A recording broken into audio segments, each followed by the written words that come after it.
C'est Campagne d'Afrique en 1830 par un officier du corps expéditionnaire.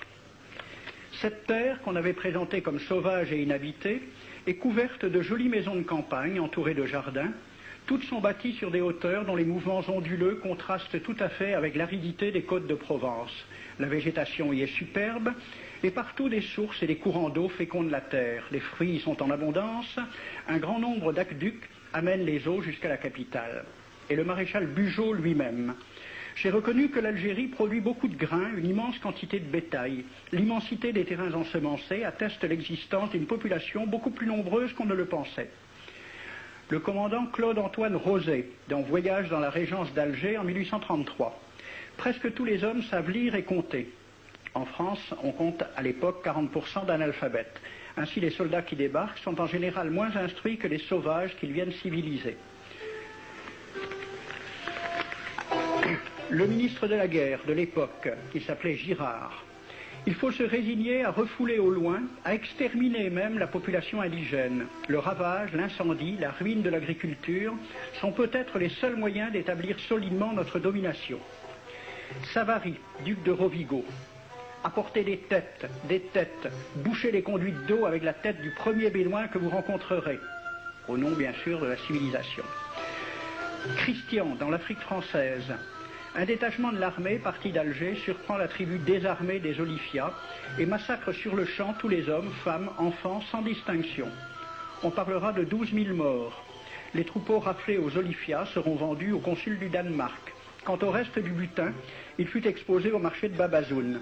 On y voyait des bracelets de femmes, encore attachés à des poignets coupés, et des boucles d'oreilles pendant à des lambeaux de chair, au nom de la civilisation.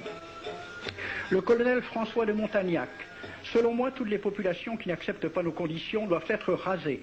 Tout doit être pris, saccagé, sans distinction d'âge et de sexe. L'herbe ne doit plus pousser là où l'armée française a mis le pied.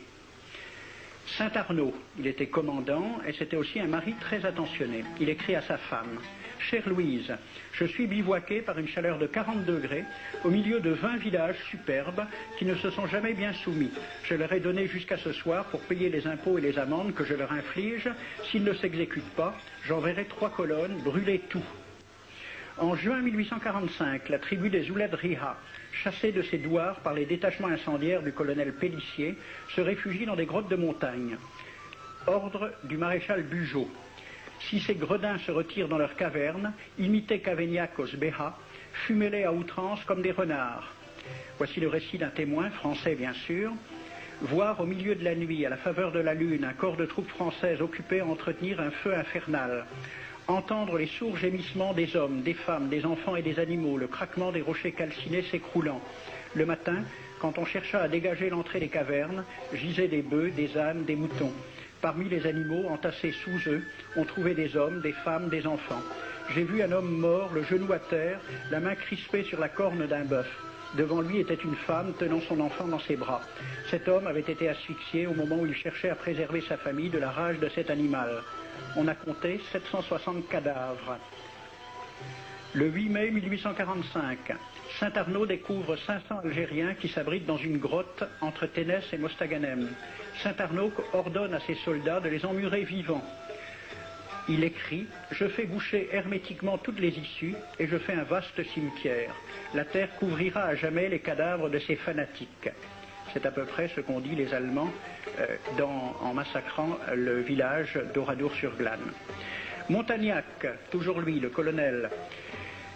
Voilà comment il faut faire la guerre aux Arabes. Tuer tous les hommes jusqu'à l'âge de 15 ans. Prendre toutes les femmes et les enfants. Vous me demandez ce que nous faisons des femmes que nous prenons? On en garde quelques-unes comme otages. Les autres sont échangées contre des chevaux et le reste est vendu à l'enchère comme bête de somme. Toujours au nom de la civilisation. Nous rapportons un plein baril d'oreilles récolté paire à paire sur les prisonniers. Il contient même celle d'un de nos 58 gendarmes morts de maladie. 2 pièces de 100 sous ne sont pas à dédaigner. Le maréchal Soult, ministre de la guerre, répondant à des questions à la Chambre des députés. En Europe, un tel acte serait horrible et détestable. En Afrique, c'est la guerre même. C'est la guerre même, c'est du moins ce que dit le ministre français, mais en face, voici un décret pris par l'émir des Arabes, l'émir Abdelkader. Tout Arabe qui amènera vivant un soldat français recevra pour récompense la somme de 8 douros. Tout Arabe qui aura un Français en sa possession sera tenu de le bien traiter et de le conduire le plus promptement possible, soit devant le califat, soit devant l'émir lui-même. Dans le cas où le prisonnier aurait à se plaindre de mauvais traitements, l'Arabe n'aura droit à aucune récompense. À la lecture de ce décret, question d'un soldat algérien, quelle récompense pour un prisonnier vivant? L'émir répond 8 douros. Et pour une tête coupée, l'émir répond 25 coups de bâton sur la plante des pieds. De quel côté était la civilisation? J'ai donc fait ce film avec les citations et des dessins et gravures qui étaient à la Bibliothèque nationale à Paris, et j'ai proposé le film à la Ligue de l'enseignement pour qu'il soit projeté dans les lycées et collèges de France et de Navarre. La Ligue de l'enseignement l'a refusé avec cette appréciation. Quoique très correctement réalisé et basé sur des documents indiscutables, ce film va à l'encontre de toutes les idées qui servent de base à l'enseignement de la pénétration française en Afrique du Nord, ce qui rend sa diffusion impossible. C'était reconnaître que l'enseignement n'avait pas pour but l'éducation, c'est-à-dire l'ouverture vers la réalité, mais l'endoctrinement au service d'une idée politique, ici le colonialisme.